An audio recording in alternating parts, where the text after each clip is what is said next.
Good morning students. Today I am going to deal with part 20 of the Constitution. आज जो हम बात करेंगे वो भारतीय संविधान के भाग 20 के बारे में बात करेंगे और ये जो भाग 20 है इसमें दिया गया है अमेंडमेंट ऑफ द कॉन्स्टिट्यूशन कि क्या भारतीय संविधान में कोई संशोधन किया जा सकता है और किसके द्वारा किया जा सकता है और क्या प्रोसीजर होगा भारतीय संविधान में अमेंडमेंट करने के लिए। तो ये जो आर्टिकल 368 है ये डील करता है किस बारे में कि संविधान में संशोधन किया जा सकता है, किसके द्वारा किया जा सकता है, पार्लियामेंट के द्वारा किया जा सकता है।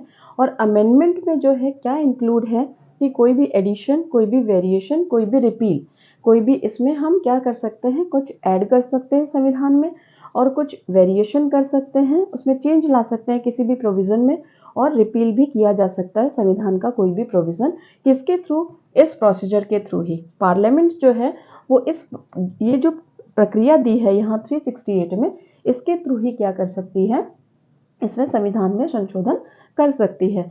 क्लॉज 2 जो है वो कहता है कि क्या प्रोसीजर होगा संविधान में संशोधन करने का। तो पार्लियामेंट में एक बिल लाना पड़ेगा और उस बिल को किसी भी हाउस में प्रेजेंट करना पड़ेगा और प्रेजेंट करने के बाद जो है वो मेजोरिटी से पास होना चाहिए।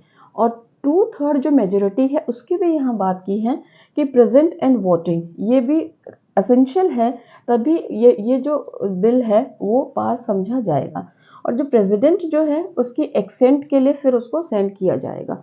तो सबसे पहले क्या होता है कि बिल को किसी भी सदन में इंट्रोड्यूस करते हैं और मेजोरिटी से उसको पास करवाना होता है और जो वोट करने वाले मेंबर्स होते हैं उनकी मेजोरिटी भी एसेंशियल है और फिर उसको प्रेसिडेंट की एक्सेंट के लिए भेजा जाता है और प्रेसिडेंट की एक्सेंट के बाद ही वो संविधान में संशोधन हो सकता है।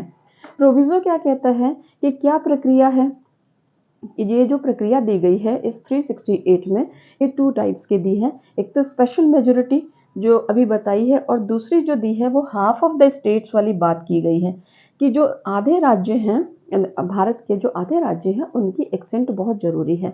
तो वो जो उनके स्टेट लेजिस्लेचर्स हैं उन स्टेट्स के, वो भी क्या करेंगे, उस रेजोल्यूशन को पास करेंगे तभी संविधान में अमेंडमेंट होगा। कौन कौन से ऐसे प्रोविजंस हैं जिसमें हाफ ऑफ द स्टेट्स की कंसेंट एसेंशियल है? फर्स्ट जो है वो आर्टिकल 54, 55, 73, 162 एंड 241। नेक्स्ट है part 5, part 6 and part 11 of the constitution. अगर इनमें चेंजेस लाना है कि सुप्रीम कोर्ट, हाई कोर्ट, इनसे रिलेटेड अगर कोई हमें अमेंडमेंट करना है तो वो भी इसमें आएगा। Any of the list of 7 schedule, जो 7 शेड्यूल हैं, जो 3 लिस्ट दी गई हैं, यूनियन लिस्ट, स्टेट लिस्ट और कंकरेंट लिस्ट, तो ये तीनों इसमें भी अगर कोई बदलाव लाना है, कोई भी अमेंडमेंट करना है, representation of states in parliament के संसद में जो राज्यों का रिप्रेजेंटेशन होता है, प्रतिनिधित्व होता है, तो वो उसमें कोई बदलाव लाना है, उन प्रोविजंस में कोई चेंजेस लाना है, प्रोविजंस ऑफ दिस आर्टिकल, ये जो आर्टिकल 368 है अगर इसमें कोई अमेंडमेंट करना है तो वो सबके लिए क्या एसेंशियल है कि आधे राज्यों की जो सैंक्शन है वो एसेंशियल है। थर्ड क्लॉज कहता है कि nothing in article 13 shall apply to any amendment made under this article, कि कुछ भी अप्लाई नहीं करेगा, आर्टिकल जो 13 है वो यहाँ अप्लाई नहीं करेगा। साफ क्लियरली इसमें क्लॉज 3 में मेंशन किया है कि article 13 shall not apply, the word shall is used.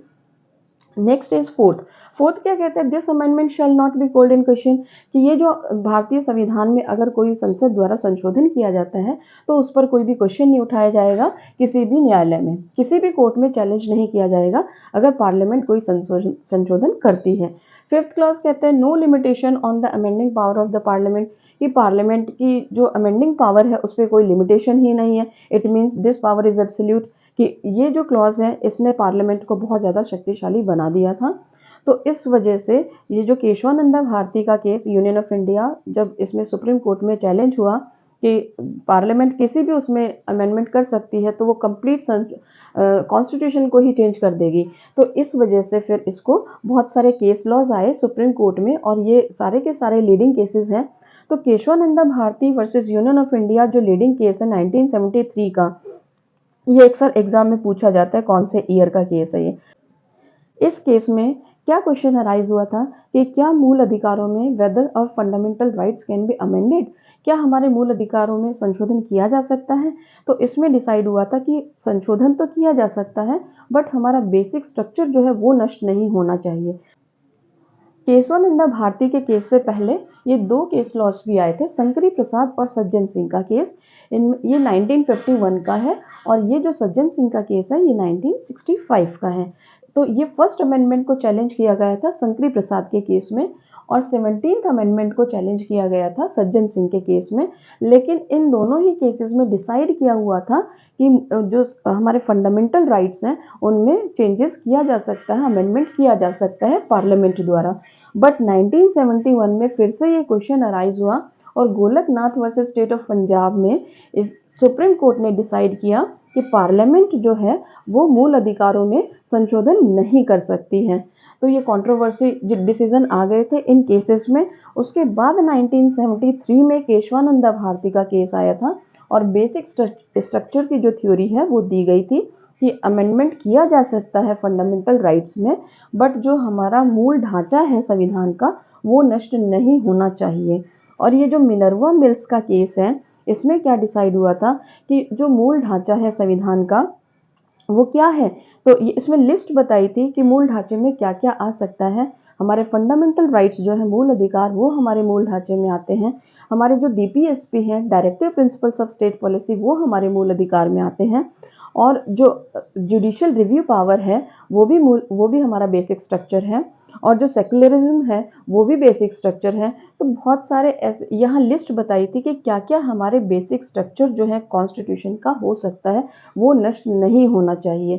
क्योंकि अगर बेस ही नष्ट हो गया तो कॉन्स्टिट्यूशन बचेगा ही नहीं। जो हमारे कॉन्स्टिट्यूशन मेकर्स थे तो उनकी जो भी एम ऑब्जेक्टिव्स थे वो भी नष्ट हो सकते हैं। तो इस वजह से फिर ये केशवानंदा भारती का केस अभी तक लीडिंग केस है। अभी तक इसमें कोई भी ऐसा कोई केस नहीं आया जो इस लीडिंग केस को लड़ सके। आई hope students you understood this article 368 and these leading cases कि इनमें क्या डिसाइड हुआ था, कौन से ईयर में कौन सा केस लॉ आया था। और this Keshavananda Bharati case is very very important for your examination point of view.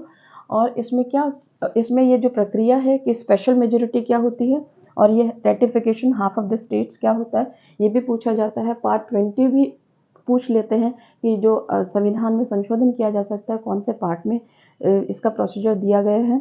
तो I hope students you understood this article very well. Now I am going to end the session. Thank you students, bye.